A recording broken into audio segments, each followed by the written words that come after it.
with Rico and Karla is about to go live online. Catch all out monster hit music, all out celebrity interviews, all out showbiz and sports news, all out fun, an exclusive on the Monster. Catch the stream on the Monster Facebook page at RX931, the Monster YouTube channel at RX931, and twitch.tv/Monster RX931. Your all out hosts, Rico Robles and Karla Aguas. Stand by and enjoy the program.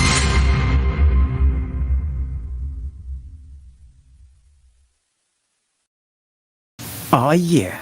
Hi, guys. Happy Wednesday. Happy hump day. It's right, Wednesday here on The Monster. You know, you ever wonder who is behind the hits, the songs that you're I know. hearing? Like Filipina Girl, also Summer by Nadine Lustre, and also, let's see, there's so many other hits that Amber came out with, Billy Crawford. You ever wonder who makes the beats for them? I know. I mean, if we're talking a lyrical musical genius, Mhm. then this man is it. I mean, basically, he produces such incredible hits, and then he's so chill about it. And then people are like, dang, this is such a good song. And then later on, they're like, who did this? And then when he pops up, they're like, whoa, that's awesome. So I'm happy that we have him here today because I Mhm. know a lot of you monsters are interested, especially what goes on behind the scenes. And I think, especially now, a lot of people are getting into music, a lot of people are posting their work online. So to hear it from like one of the industry's best, I Mhm. think is such an exciting time. So Rico, He does have a new album. It's called Untethered. It's a first time I heard the Rico word. can't English, And untethered, yeah. yeah, and of course the artists that are featured. Check us out, Carla. James Reid, I know, Emmanuel Vera, I know. Billy Crawford, Lila Alcacid, Sam Concepcion, JR, Kiana yeah, V. Isa I Pressman, mean, and a whole lot Curtis more. Smith, all these people. I'm excited. Can you just imagine that he put them all in one studio, ladies And they're and so gentlemen? different. Yes, that's right. He is live with us from his studio, the one and only Mr. Marcus Davis. Hi, Marcus. Hey, Hey guys, thank you for having me. So happy to Hey. be here. Thank you so much for joining us. Before anything else, how are you? How have you been? How's life? I'm good. I've been really good actually. Me and my wife Amber, we moved to the beach, so we've been up there enjoying life a bit. I've been getting into a lot of extracurricular activities like cycling and riding my motorcycle a lot more. So it's been a good season of just enjoying life and doing the best we can under the circumstances. To live at the beach. That's the I dream, mean, Rico. they moved to La Union, and you see the video. Remember, you would see James' video where they're like in the studio, and there's like a beachfront. Hmm. Yeah, that's his studio there. That's like amazing, amazing, man. Yeah. Now, when it comes to the circumstances, Marcus, how is it working though? When it comes to making music, you managed to release an album. Was it a hard time making the songs? How can you gauge the crowd and the respond to your tracks as well? Yeah, the album that I did featuring all the artists that you mentioned was probably the toughest album that I've ever done. And I think it was tough because of the timeline. I had 10 weeks to turn in a finished product on Wow. 10 songs on 10 different artists. So basically a song a week from top to bottom with everything, a finished product. So it was tough. The other challenging part was, like you noticed, all the artists are different genres. They have different, Yep. preferences. So my focus wasn't necessarily making something that I thought would work in the industry. It was just making something that these artists didn't think sucked. so, Oh, okay. so for each artist, I was more concerned with, do you like it? Can you see yourself on it? And can you see yourself marketing it? Can you see yourself representing it? And so that was a challenge because every artist has different taste, So one day I'm working with James Reid, and he's decided he wants to kind of go with like a 70s retro kind of, throwback funk kind of feel. And then the next day, I'm working with a JR who's totally R&B, and then Isa Pressman, which is incorporating a little bit of rock and pop, and then Ito, which is, hip hop, but with a jazz influence. And, so it was just like, I felt like I was losing my mind at times, but we got through it, and I'm proud of it.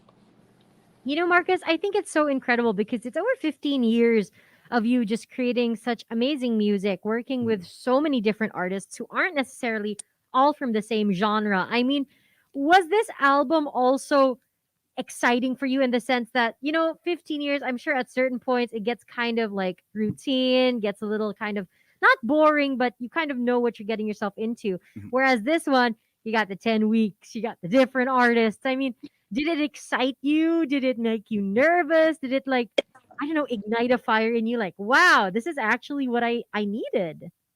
Yeah, I mean, I think you go through phases, especially for me. I went through phases. I went through the initial phase of being excited, and then once Mhm. the project started, I went through phase of panicking because I figured Mhm. I had taken on too much, and then Yeah. and then I went through the phase of frustration because each artist came with their own complications, so schedule, taste. And then when I started to see the light at the end of the tunnel, when the song Mhm. started to come together and I started to look at it as a finished product, I was very proud of it. I was very excited to just kind of get across the finish line. And then we got across the finish line, so you go through a phase of emotions. And to be honest, there probably isn't very many projects that I get involved with where I'm not scared at the beginning. Mhm. Mm. Always a bit nervous because I feel like there's an expectation for me to be excellent, and Mhm. I'm not always excellent. And even when I'm in the studio by myself, like I find myself deleting way more stuff than I ever keep. And Wow. I always kind of feel like it's only a matter of time before people figure me out, before they Mhm. Mm. realize that I'm an imposter. No, you are not an So imposter. I always feel like I'm on the verge of being figured out because I never really feel great at this job. And then right Mhm. when I start feeling great at it, like I hear something where I'm like, damn, that is so good. Like I need to Mhm. be better. Or, so there's a constant like feeling of inadequacy that I'm facing on a day to day that kind of keeps me, on the edge, I guess. And then when I get to the Mhm. finish line, I'm like, okay, maybe I don't suck. So that's kind So of Wow. my life. for those that are tuning in, Marcus Davis, he is joining us from his studio now. Take us on a journey working with Isa Pressman. This is the first time I'm Yeah. hearing her sing, and it sounds great. We have Losing Grip playing in the background. So how Mhm. was it working with her for this song? And did she give you some demos? Did she give you a certain No. So, sound? well, what happened with Issa Pressman? She is the only artist on the album that doesn't hasn't released anything, and Yeah. actually never been in the studio, had never sung. And the way that project came about was I was supposed to work with her sister Yasi, and Mhm. our schedules couldn't align, and yada yada yada. So she was like, "Sorry, I can't be a part of the project, but my little sister is interested in music, and I'll support what she does. And um, you know, is it okay if you work with her?" And I was like, "Sure." So I met with her. I thought she had a really cool voice. As a producer, what I listen for is a unique voice, like something that Mhm. doesn't Mhm. sound everything else. So I was like, "Wow, you have a unique voice." Um, but she had never really written a song fully. So I was kind of like, you know what? Just come into the studio and bring me a piece of whatever you have, and then Mhm. we'll go from there. So she comes to the studio, and she goes, I got this idea that I came up with. Actually, me and Sam Conception were messing around, and Mhm. I came up with this bass line that goes dum dum dum dum dum dum dum dum dum dum dum, and then she sung this hook, losing a grip on me, losing a grip on me, and that's all she had. So I was like, all right, well, sing me your bass line one more time, and then I played the bass line, and Mhm. I threw a quick drum beat on it, and then we just started writing the song right on the spot. And we wrote the song in maybe 30 minutes. She Mhm. recorded the song in an hour, and then what you hear is what came out of that one session. So beautiful. Wow. Yes, that whole Amy Wow. Winehouse vibe to it. You know what I No, mean? and I think that's incredible because you Yeah. have somebody who, you wouldn't really expect to come out with something like this, Marcus, and then you guys were able to work together Mhm. and create this. And at the same time, it sounds like it's so her. Am I making sense? Like you have that Yeah, fantastic ear that you can really adapt and create music that fits not just the talent but the personality of the artist. You're incredible, dude. I mean, thank don't you. ever doubt yourself. Thank you. I mean, I think on a certain level, I definitely, I know that I've kind of built a skill that is, I mean, that is appreciated, right? Because people hire me Mhm. for this. I think where the doubt comes in for me is just feeling like, I think for most producers, we are always worried about when our sound is going to be dated. Do you know what I mean? Yes. Because the thing is, as I get older, I don't listen to the same music. You know, I listen to jazz, I listen to, you know, classical music, I listen to a lot of talk stuff. Now, I don't really like listen to the club music anymore. And so what tends to happen is you lose that sense of cool. And I know many Oh. friends that I've worked with who lose it. So I'm always worried, like, have I lost it? Is this going to be the generation that finds me out, that realizes that I haven't been keeping up? Or, you know, do I need to go back to the drawing board? And so it's that kind of tug of war that's going on internally. But one thing I know that I'm strong at is you could put me in the room with any artist, and I can find out what their strengths are and highlight them. You know, Mm. and so that's something that I have. Now, whether or not the rest of the public loves it or not, you just never know. You know what I mean?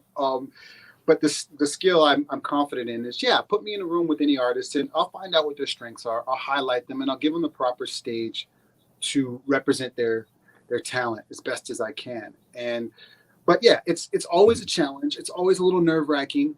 And even when I was recording Issa, and she left, so she recorded the whole song. So the vocals that you hear are from the day that we wrote the song, are from the day that she just got in the booth and recorded them. And then she went on her merry way. And then I sat there for like another couple of hours and started going through sounds and just trying to find a way to support that genre well.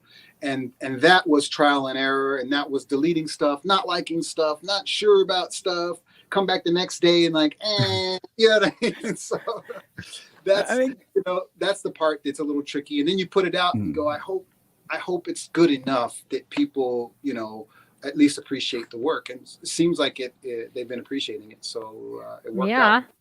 When you finish the songs, for example, you have it on demo, then it's a done song. Who first hears it? Is it your wife? Yeah. Do you have like a sort of a target market friends Do you have that a you group? got? You have like a group? research and development group? Yeah.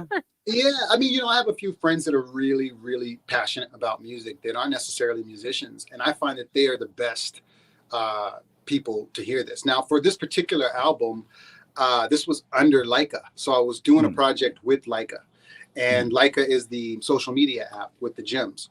So they were funding the project, and they were supporting the independent artists who wanted to do their own thing. So the very first people who heard it were the team at Leica. So I brought it to them. I started playing them stuff and then seeing what they thought about it. And they, you know, they were pleased with it, which gave me, you know, the sense that, okay, it doesn't suck. But the real test is the artists. So I started sending stuff to the actual artists who I recorded the songs with. And they responded very well. Matter of fact, most of them responded better than I anticipated. Like most of them were like, man, I can't wait for this to come out. I can't wait to promote this. You know what I mean? And so it was just a lot of love there. And of course, my wife, you know, I play stuff for my wife. I think she's tired of hearing me play stuff for her, honestly. She's been listening to my stuff for years. And so, you know, but I definitely play stuff for her. I have close friends like the basketball players like Saul Mercado and Joe DeVance who absolutely love music. They're like, please send me whatever you're doing. And they'll tell me straight up, like, you know, this is cool, but, you know, I think you should do this, you know. And so I definitely use people who love music, who aren't necessarily musicians, to kind of gauge if I'm on the mark or not. And I've gotten a tough skin. Like, one of the things that I tell young producers is, don't be afraid of feedback. Like, you know what I mean? Like, people sometimes don't like what I do. And I've gotten very comfortable with people not liking what I do.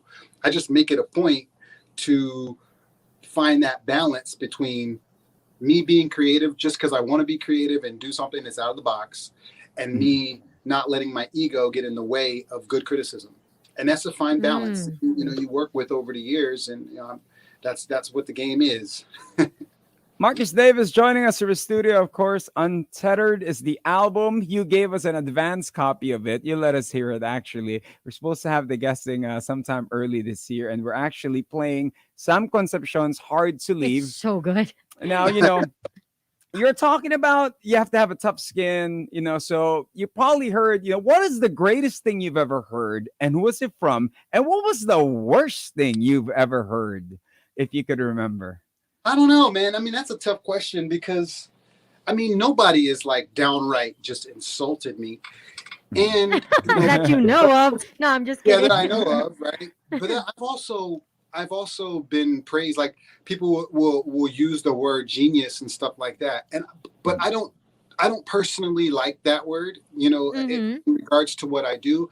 And I think the reason why I don't like that word is because I don't feel like I came out of the womb doing this. I just feel like I went into a room, closed the door, and gave it a lot of time and a lot of effort. And I feel like that's why I'm good at what I do, not because, it's just kind of, I have this gift. I think the gift, if anything, that I have is the ability to just focus, get in a room, close the door, write a song. You know what I mean? Get in a room, learn an instrument, learn the software, and get good at it, and then be okay with not being good at it until I'm good at it. And that's the process for me.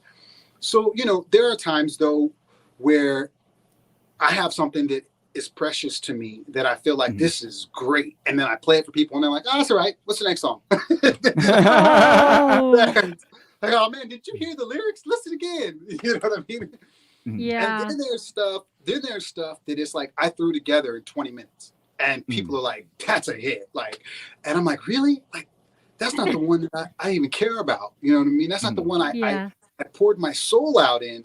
So, it's more like that. But no one is really, like I said, no one has been like just blatantly mean. I'll tell you, I have lost projects. Like I've done a project where like it was supposed to be mine and the deal was signed and we were moving forward, and then they sent me the work and I started working on the project, and before you know it, they're like, we're going in another direction. So Oh, ouch.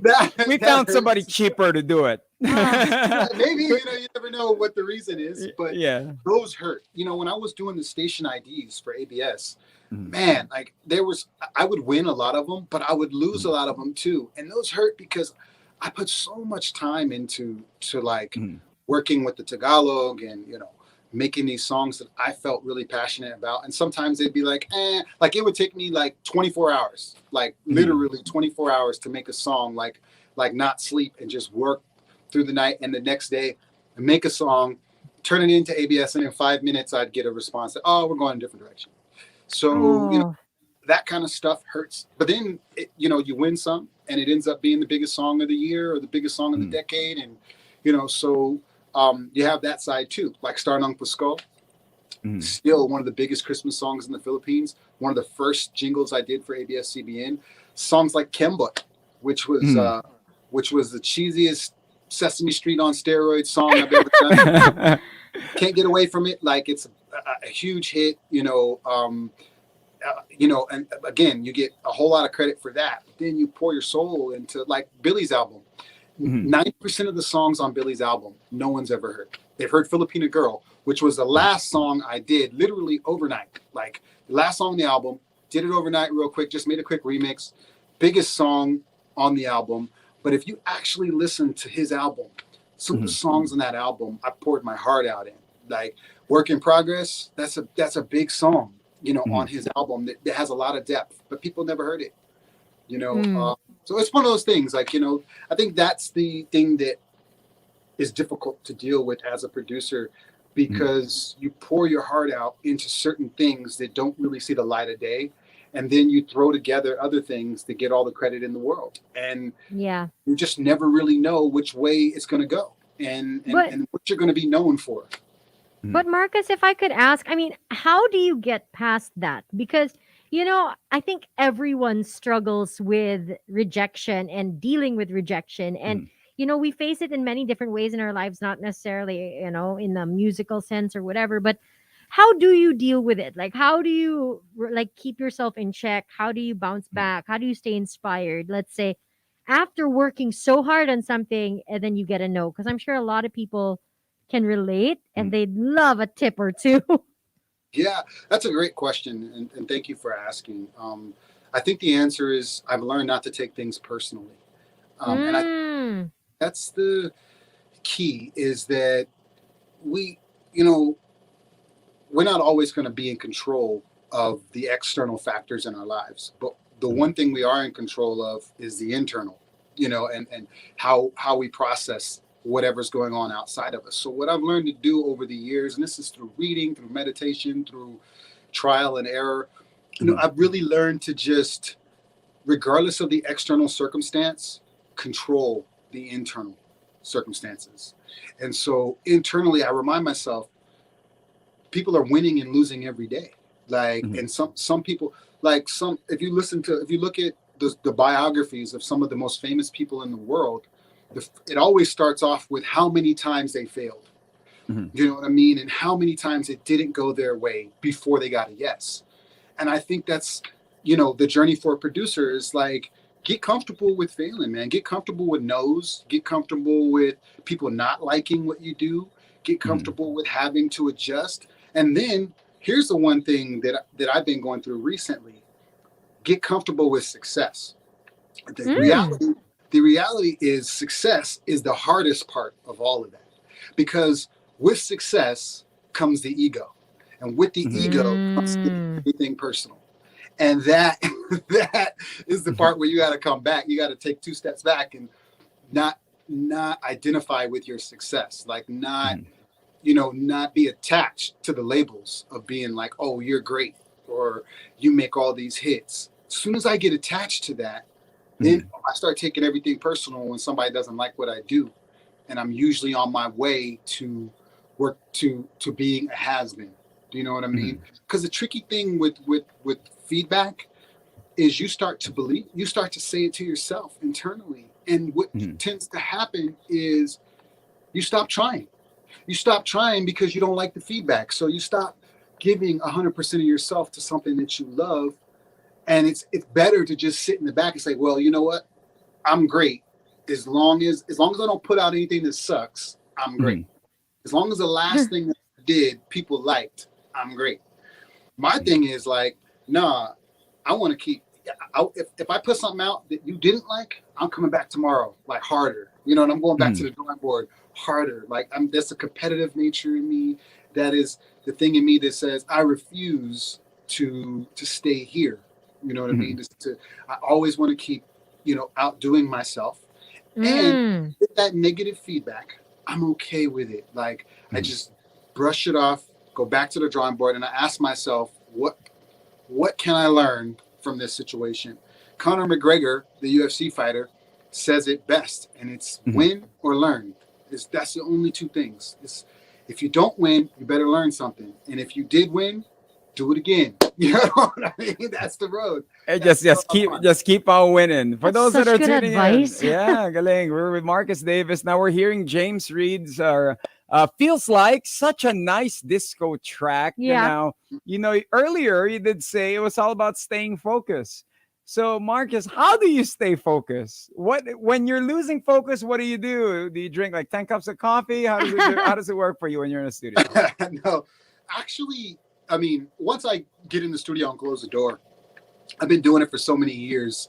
The focus part isn't a problem so much now. I think the bigger problem is being inspired for me now. Because when you've made 1,000 songs, how do you do something new? So for me, the challenge is getting out of the studio. So that's one of my tricks. I get out of the studio and I go ride my bike. I go to the beach and I spend time with my wife and I walk my dog. You know what I mean? I spend time with my employees, and I just try to leave music alone for a minute and leave it in the studio. And then when I get to the studio, I'm ready. I'm inspired. I'm ready to deliver. And it doesn't always come together easily. Sometimes it's forced, like especially on this album that I did. A lot of it was forced because I was jumping from all these different genres.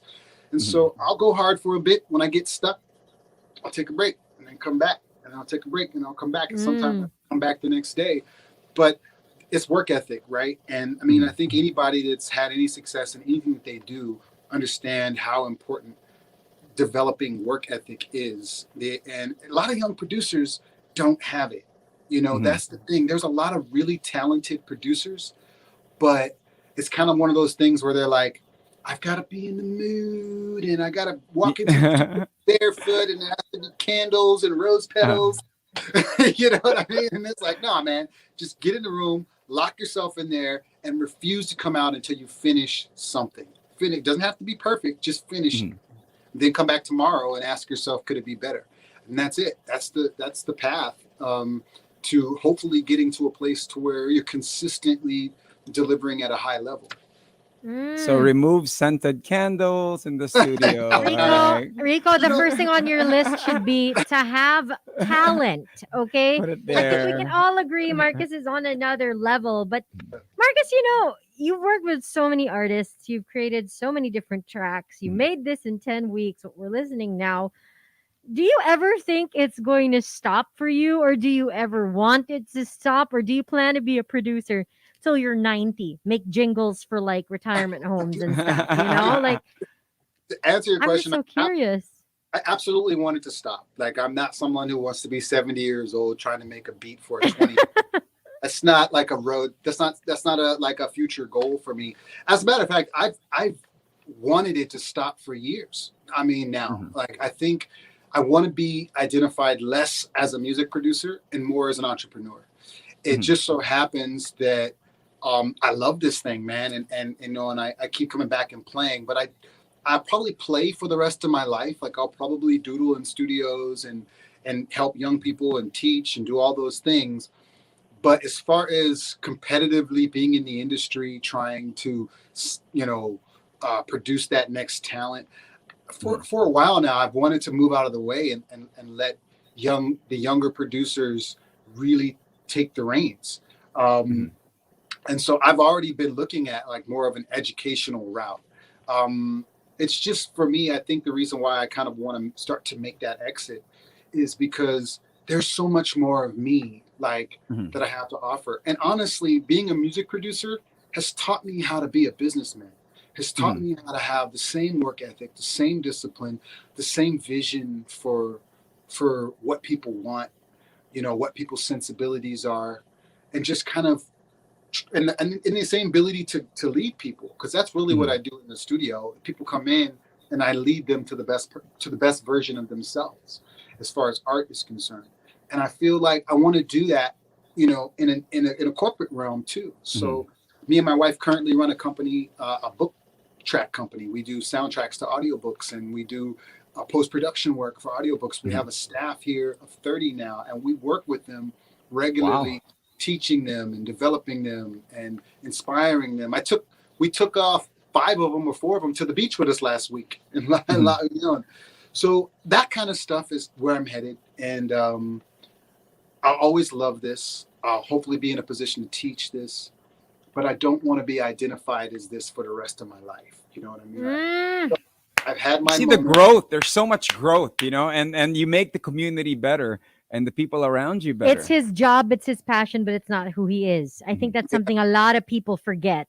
That's why when they face rejection or they face, you know, at this point where they're burned out or a door closes, they feel like I am nothing, when in reality, what you do is different from who you are. And I think that's something that people have to separate. Marcus, you got to do a TED Talk. Yeah. I will You go. said it.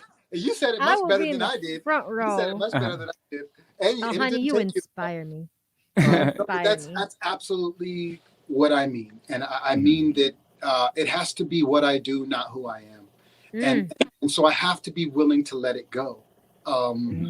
And so that I can be the best version of myself. And I think for music, for me, it was just the tip of the spear to kind of lead me to who I am.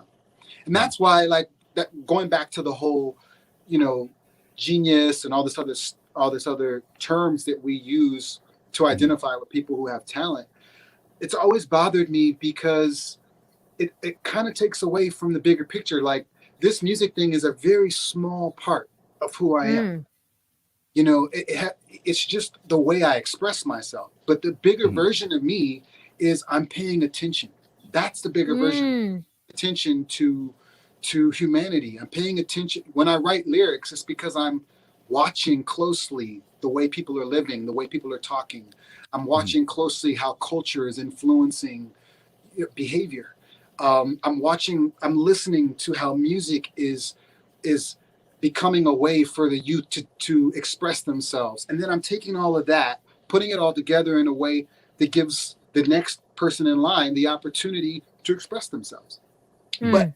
But really, it has little to do with pushing keys and more to do with how I see the world. And I feel like that part of me is more important than this. And I want to use that part of me in a lot of different ways, not just here in the studio, but I keep being pulled back here because people aren't seeing the rest. And I'm happy to do it. I'm happy to work with the artists and all those things. But my goal is that my vision is that people would see the rest. People would see that this has very little. And so now with like James Reed and Careless, I helped start Careless not because of the music, but because I talked them through who they needed to be in order to have an impact. And you know what I mean? I helped James get on that track. I helped the Dean get on that track. I helped many other artists get on that track. And it had very little to do with music. It just had to do with, what are we doing? Why are we doing it? And why should anyone care? Answer those questions, and then I'll help you get there. So you just needed to be the spark that will, as Tupac would say, just that spark to fan that, that blaze. You know what I mean? That's what you just needed to do to spark. You like that spark in their brain. That's amazing, man. Now, here on the show, Marcus, we do have all out questions, just some random fun questions that we like to ask our guests. Marcus, what's the track that not a lot of people know you produce, that surprisingly, it could be a jingle, it could be a song for a certain artist that people are like, oh wow, he made that? Yeah, I'll tell you, Kimbo is definitely one of them. Boom Tiaya is another one. I mean, most of the most popular ones that I've done, I mean, I think I have now a signature sound. So a lot of people are like, yeah, I could hear he did that. You know what I mean? I think it's more of like the Christmas stuff and things like that. Where, who did that? And that was me as well. Or like the jingles, like Rexona's Do the Moves and Jump In from Smart, all those jingles, I did as well. But I think, I don't know. I mean, usually when I tell people I did Kemba, they're like, really? That sounds like a and by the way, I'm singing Kemba as well. So I'm the actual artist singing. Me and my wife were singing it. And that trips people out because they're like, I pegged you for more of an Usher. Oh, you're the cool R&B dude. Yeah. No, he's like a chameleon, like he adapts and he changes and he blends in with it to create something awesome. Marcus, what's a song or a jingle locally that you wish you created? Like you were like, dang, I wish I made that.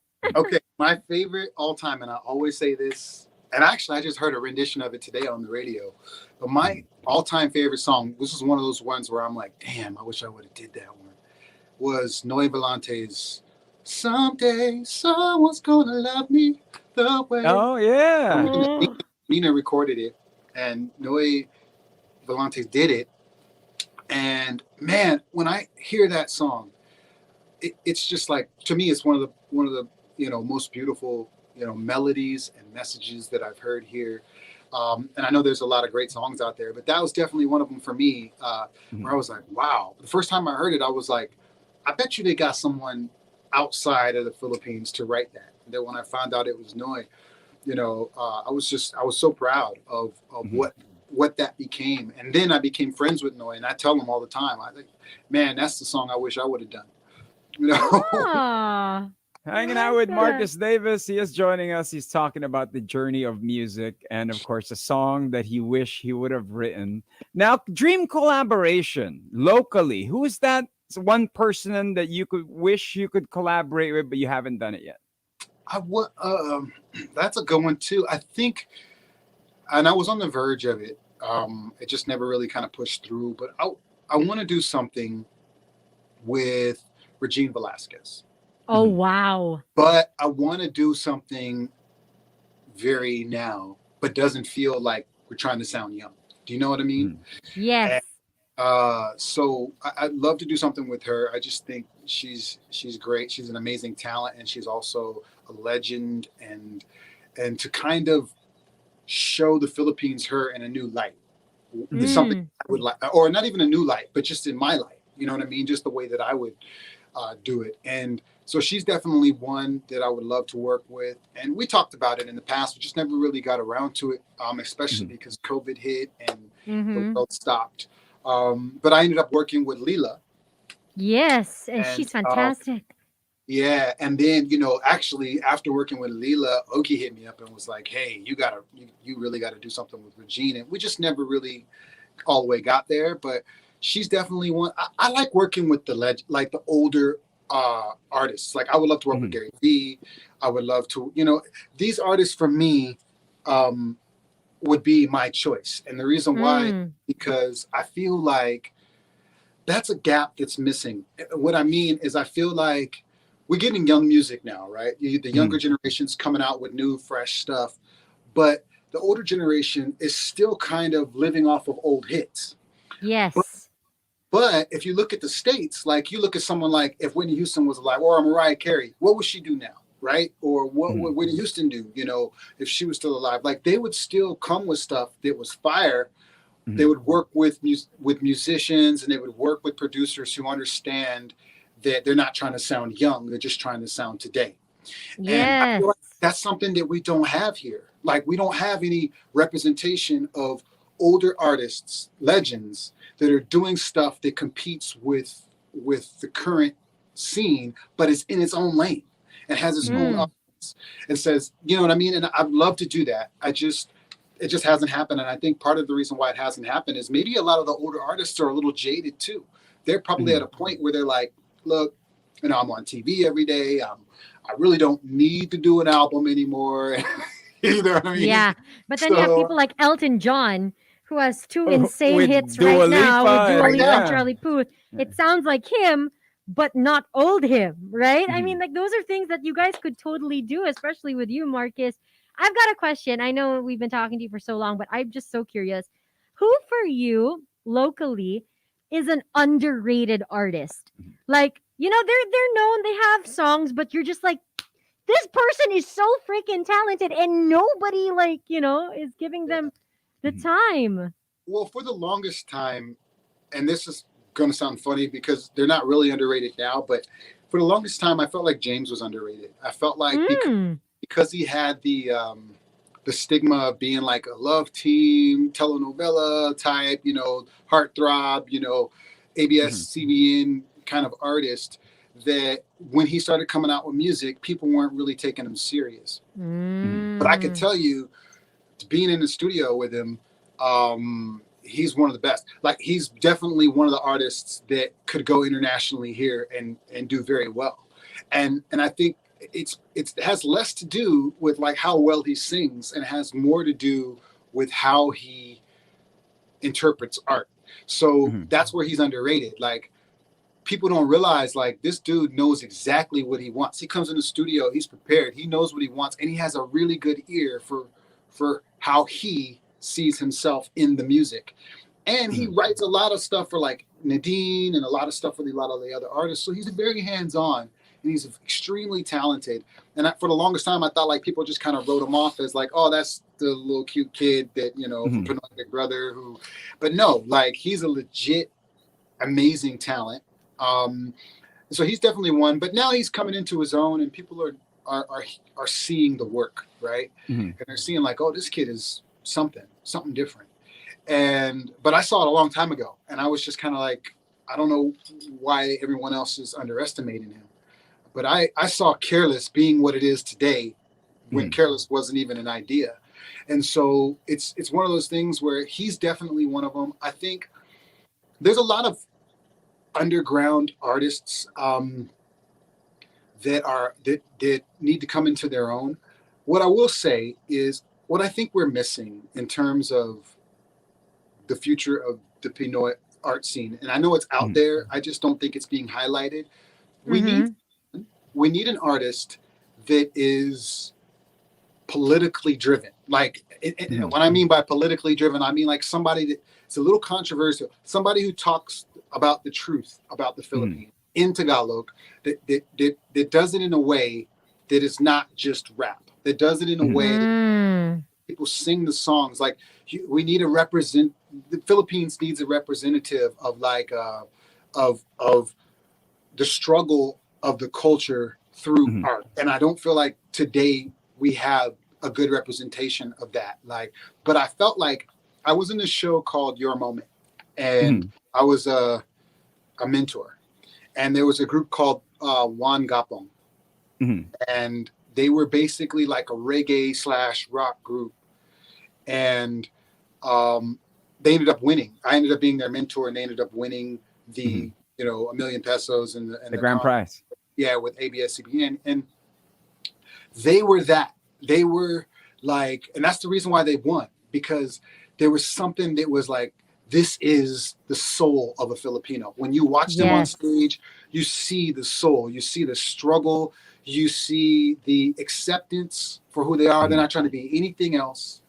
And then you see, you hear the depth of their of their wisdom and through the music, and like it all came together in a perfect bow, and they blew everyone out of the water. Not because they sang better, not because they looked better, but because they hit the right vein of a Filipino spirit.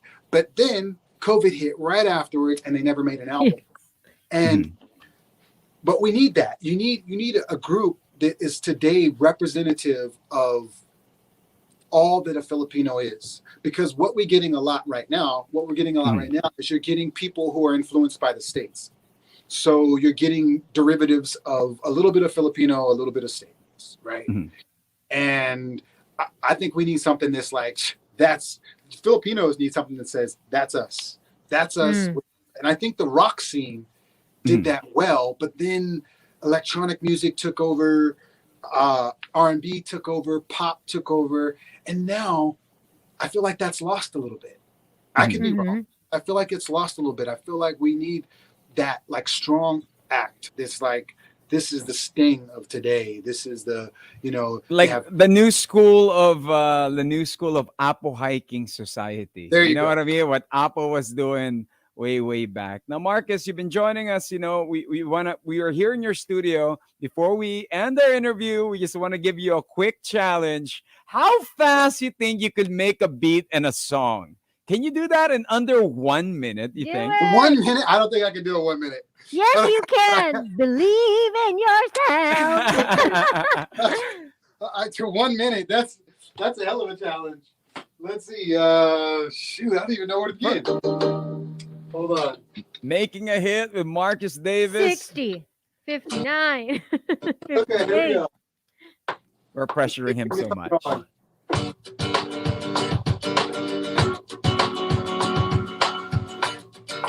Oh my God. Okay. Live beats. Untethered is the album. Grab a copy now. He'll tell us how to get a copy as well for those who want to go grab a copy. Here we go. 60-second challenge.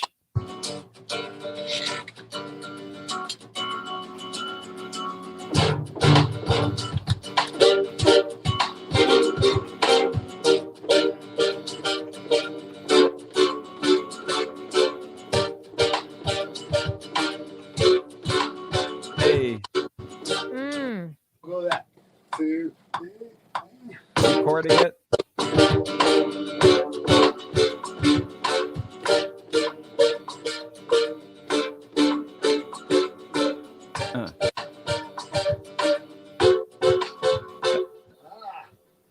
That's a hit. Dude, that was so good already. Okay.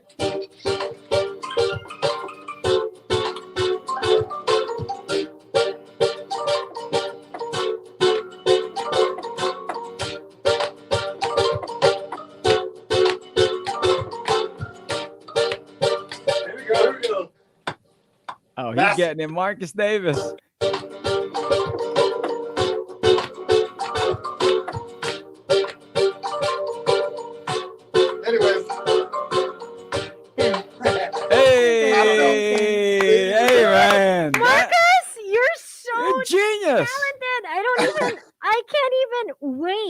That sounded like it was already like on our playlist, Rico. Yeah. That's so good, Marcus. Thank you for You're very welcome. blessing us with such Thank an amazing evening. Honestly, do you want to invite all of the monsters to listen to request for, and of course to stream your album because it is flippin' fantastic. Fire. Thank you. Well, it's not out yet. So the whole album's not out yet. What is out is the song I did with Issa Preston. Go ahead and check that out. And then also the song that I've done with Billy Crawford. You know what? It's been such a long time. I don't even remember the titles. What's the title of the song I did? It's called Losing Grip. Losing No, the Grip. that's Issa. Losing the Grip Losing for the Grip Issa, is yeah. with Issa, and then Good Life. Good Life is with Billy Crawford. And those two are out. The album's going to come out after Christmas. So it's going to come out first quarter January. Why do we have to wait, Marcus? Well, you are so rude. Just kidding. I don't want to get in the way of the Christmas spirit. I think Yes. it should be about Christmas music and so on and so forth. So at the top of the year, you got that to look forward to. The album is called Untethered. And the reason why it's called Untethered is because I was reading a book, and I'll close with this, I'm sorry. But I was reading a book, and the book was called Untethered, and it was all about, finding that thing inside of you that allows you to express yourself freely, let your spirit express itself freely. And I felt like a lot of the artists, especially the artists that are on this album, a lot of them have gone in and out of record deals and things like that because they weren't fully able to express themselves the way that they wanted to. So when I approached them, my offer was, you can do whatever you want. I'll follow your lead. So you're untethered. Do what you want, and then just tell me what vibe you want to go with, and I'll try the best that I can to get you there. And so you can fully express yourself the way that you want on me, right? No record label telling you what to be, who to be, how to be. You tell me what you want, and I'll give you the best of me. And hopefully we have something that's a good representation of you and how you see yourself in the future. And so that's what that album was about. And it's about all of those artists finally being broken away from the chains, untethered, and able to do what they're passionate about their way with no exception. And of course, they're going to be proud of the song. That's what it is. And now we have you're done something with to it. look Yeah. forward to, That's right? Come 2022. That'll be our silver lining because this pandemic Yeah. never ending. So that's great. You have the album, and I'm glad you guys appreciate the music, and feel free to listen to it as much as you want. And hopefully you can have me back on at the top of next year, and we can play the music for everyone, and we can talk about each song and working with each artist. I would love to do that. We will gladly have We you will back, have you Marcus. back, for sure. But one dream collaboration that we all would hope that you would have, that you're looking for that one artist to bridge and do the classic, is Marcus Davis and Jose Marichan. Oh my God, With I their would Christmas die. I would jam. self-combust That out of would be pure it. joy. I would just We should do a disappear. Christmas song, right? Like, Right? I don't know why we have it, to be honest. Oh my God. God, holler at him. It's just I gotta call my people, have it. My people call his people and set it up. I mean, Mariah who, Michael Bublé who? No, Right? it's Marcus and JMC. That's what's what going it is. down. That's oh my what God. it is. That's like the dream. Yeah. Marcus, thank you so Thank much for you. joining us. I mean, this was such a breath of fresh air. Definitely what we needed on this Wednesday. Thank you for all of your incredible music and for just being so humble. Like, it's just so refreshing to have somebody so talented be so humble. Thank you. Thank you. Thank you for letting us in your studio, man. Thank you for letting us in. Going to Manila just for you to be in the studio. I know. You know what I mean? Thank you. Thank you for this. You're very welcome. Aw, Very welcome. I Anytime. love him. Thank you, Marcus. Congratulations. We can't wait to have you back for the album. Ladies and gentlemen, give it up for the one, the only, Marcus Davis. Bye, Marcus. Thank you, guys. Marcus. Yeah. My Oh goodness. my God. I have no words. I could listen to him talk all day. Mhm. Like, he should do a podcast. Oh my God, he should do a podcast. He probably has one produced oh my already. God, I will be his podcaster person. I have no more words. Anyway, we hope you monsters enjoyed. Thank you again for joining us. Don't forget, you can tag, like, and share this video with all of your friends and family, especially if you're big fans of jingles, OPM, certain artists. This is the genius behind all of the songs that you love listening to. So yeah, hopefully you monsters enjoyed. Until then, he's Rico Robles Live. And she is Karla Aguas. Thank you guys for watching. More of the music here on Right Wednesday on the Monster. Monster exclusive interview only on Manila's hottest Monster RX 93.1.